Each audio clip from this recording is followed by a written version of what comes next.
تسمع الموتا، یعنی اے محبوب یہ تمہاری نہیں سنیں گے اس لیے کہ یہ مردہ ہیں۔ حضرات گرامی قرآن مجید کی اس آیت کریمہ پہ غور و فکر کریں اور شان نزول کو ملاحظہ فرمائیں۔ آج مولانا یہاں پر تشریف رکھے ہوئے ہیں، یہاں پر جمع ہوئے ہیں۔ آج ہمارے بھائی جناب بابو بھائی کی والدہ اس دنیا میں نہیں ہیں، ان کے والد گرامی بھی نہیں ہیں، لیکن یاد رکھیے گا کل نفس ذائقۃ الموت کے مصداق کوئی بچنے والا نہیں ہے۔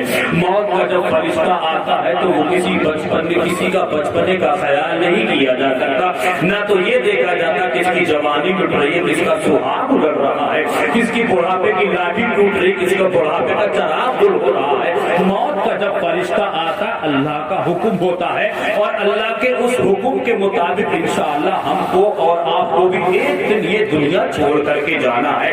دنیا ہمیشہ رہنے والی چیز نہیں ہے، بلکہ ایک جملہ دیتا ہوں اللہ کرے سب کی سمجھ میں آ جائے، دنیا دھوکے کا دوسرا نام دنیا ہے۔ دھوکا کس کو کہتے ہیں؟ دنیا میں رہو گے تو پتہ چل جائے گا۔ دھوکے کا اور بے وفائی کا دوسرا نام دنیا ہے۔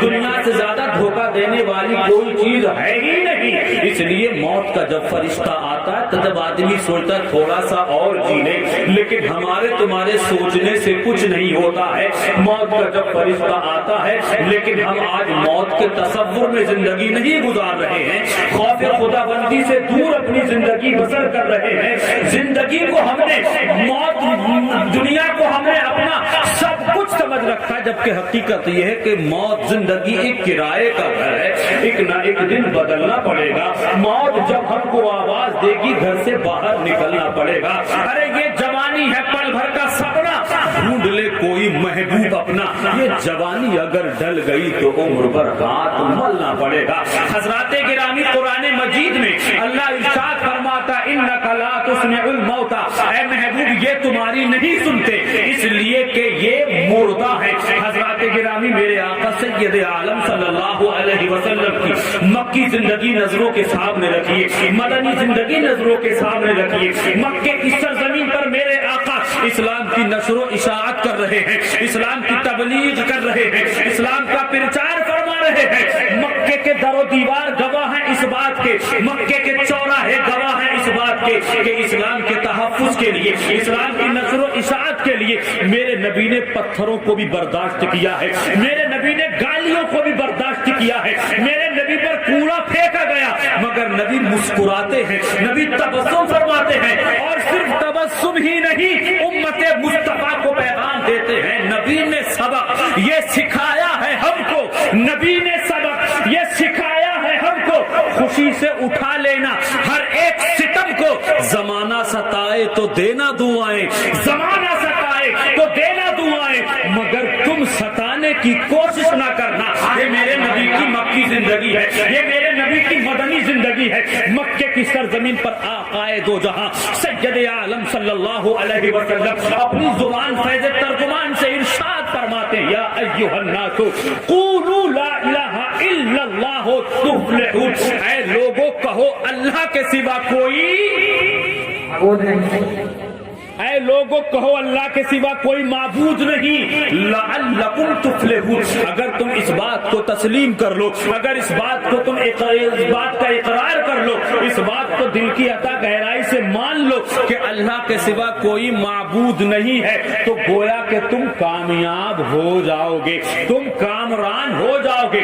نبی کے اس اعلان عام کو، نبی کے اس ارشاد گرامی کو جن لوگوں نے سماعت کیا، جن لوگوں نے نبی کے اس ارشاد پر عمل کیا، اس ارشاد کو تسلیم فرمایا، اسی جماعت کو صحابہ کرام کے نام سے یاد کیا گیا۔ جنہوں نے نبی کے اس ارشاد کو سنا، یعنی جنہوں نے یہ کہا اللہ کے سوا حقیقت میں کوئی معبود ہے ہی نہیں، معبود حقیقی میرا رب ہے، عبادت کا حقدار صرف میرا رب ہی رکھتا ہے، دنیا میں کوئی اور چھوٹی بڑی چیز کی عبادت نہیں کی جانا چاہیے۔ جن لوگوں نے یہ کہا اللہ کے سوا کوئی معبود نہیں ہے وہ کامیاب ہو گئے، اور وہ کتنے کامیاب ہو گئے۔ کامیابی دیکھنا ہو تو صدیق اکبر کی صداقت دیکھو، کامیابی دیکھنا ہو تو عمر فاروق اعظم کی عدالت دیکھو، کامیابی دیکھنا ہو تو عثمان غنی کی سخاوت دیکھو، کامیابی دیکھنا ہو تو مولا کائنات شجاعت دیکھو. جن لوگوں نے نبی کے اس ارشاد کو سماعت کیا اور اس پر عمل کیا, دل کی عطا گہرائی سے تسلیم کیا, وہ کامیاب ہو گئے. اور ایسے کامیاب ہو گئے کہ جب تک بکے نہ تھے تو کوئی پوچھتا نہ تھا. جب تک بکے نہ تھے تو کوئی پوچھتا نہ تھا. آقا تم نے خرید کے ہمیں انمول کر دیا. جنہوں نے نبی کے اس ارشاد پر عمل کیا, نبی کے اس ارشاد کو جنہوں نے تسلیم کر لیا, کل دنیا کی کوئی حکومت اور طاقت ان کو نہ خرید پائی تھی اور نہ آج کوئی خرید پائے گا. اس لیے کہ زمانے کی نگاہوں میں وہ رسوا ہو نہیں سکتا. نبی کر دیں جسے اونچا وہ نیچا ہو نہیں سکتا.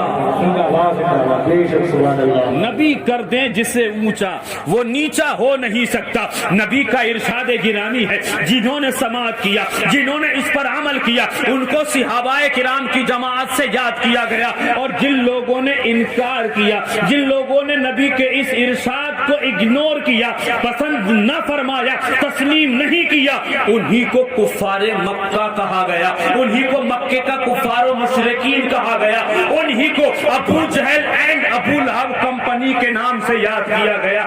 جنہوں نے کلمہ پڑھ لیا, جنہوں نے یہ کہا لا الہ الا اللہ, اللہ کے سوا کوئی معبود نہیں, وہ صحابہ کی جماعت ہے. اور جنہوں نے اس بات کو تسلیم نہیں کیا, ان کو ابو جہل کے نام سے یاد کیا گیا, ان کو ابو لہب کے نام سے یاد کیا گیا, امیہ ابن خلف شیبہ کے نام سے, مکے کے کفار و مشرکین کے نام سے یاد کیا گیا. کیا مطلب؟ نبی کی زبان فیض ترجمان سے بار بار یہ ارشاد ہو رہا ہے, یا ایھا الناس قولوا لا الہ الا اللہ تفلحون. اے لوگو اللہ کہو اللہ کے سوا کوئی معبود نہیں. اگر تم اس بات کو تسلیم کر لو گے تم کامیاب ہو جاؤ گے. نبی کی زبان فیض ترجمان سے اصرار پہ اصرار ہو رہا ہے. نبی کی زبان فیض ترجمان سے اقرار پہ اقرار ہو رہا ہے. مگر ابو جہل اینڈ کمپنی کے لوگوں کی طرف سے انکار پہ انکار ہو رہا ہے. نبی کہتے ہیں مانو, وہ کہتے ہم نہیں مانیں گے. نبی کہتے رب وہ جس نے سارے عالم کو پیدا فرمایا ہے, وہ کہتے ہیں ہمارے باپ دادا نے لات کی پوجا کی ہے, حبل کی پرستش کی ہے, ہم نے عزا کی پوجا ارچنائیں کی ہے. نبی کہتے اقرار اقرار پہ اقرار. نبی کی زبان فیض ترجمان کی طرف سے اقرار پہ اقرار ہو رہا ہے, لیکن کفار مکہ کی طرف سے, ابو جہل اینڈ کمپنی کے لوگوں کی طرف سے انکار پہ انکار, یعنی مصطفیٰ کی طرف سے اصرار پہ اصرار اور کفار مکہ کی جانب سے انکار پہ انکار. اسی اقرار اور انکار کی کشمکش میں بلبل سدرا حضرت جبریل امین علیہ الصلوۃ والتسلیم پیغمبر کی بارگاہ میں تشریف لاتے ہیں. عرض کرتے مولا تمہیں تمہارے رب نے سلام بھیجا ہے اور یہ حکم نافذ فرمایا ہے, انک لا تسمع الموتى, یہ محبوب یہ تمہاری نہیں سنتے اس لیے کہ یہ مردہ ہیں. نعرہ تکبیر, نعرہ رسالت, مصطفی اعلی حضرت فیضانی اولیاء کرام, نعرہ تکبیر. سبحان اللہ. رب کی بارگاہ سے حضرت جبریل امین آیت کریمہ کا ٹکڑا لے کے آتے, اے محبوب جن کے سامنے تم کہہ رہے ہو کہ کہو لا الہ الا اللہ, یہ نہیں مانیں گے. تم منوانے کی کوشش کر رہے ہو, یہ نہیں مانیں گے. تم اقرار کرانے کی کوشش کر رہے ہو, یہ اقرار نہیں کریں گے. تم اصرار کرانے کی کوشش کر رہے ہو, یہ اصرار نہیں کریں گے. تم تسلیم کرانے کی کوشش کر رہے ہو, یہ تسلیم نہیں کریں گے. یہ تمہاری بات نہیں مانیں گے اس لیے کہ یہ مردہ ہیں. کیا فرمان آیا؟ اے محبوب یہ تمہاری نہیں سنیں گے یا نہیں سنتے اس لیے کہ یہ مردہ ہے. حضرات علماء کرام تشریف فرما ہے, شاعر اہل سنت شاعر حرب العزیز مفتی عامر ظفر صاحب قبلہ کی بھی تشریف آوری ہو چکی ہے. علامہ خوشبخت علی خان بھی تشریف فرما ہے, اہل علم یہاں پر تشریف فرما ہے. ایک عریضہ پیش کر رہا ہوں, ایک سوال پیش کرتا ہوں. جس وقت یہ آیت کریمہ حضرت جبریل امین لے کے آئے تھے اس وقت ابو جہل مرا نہیں تھا.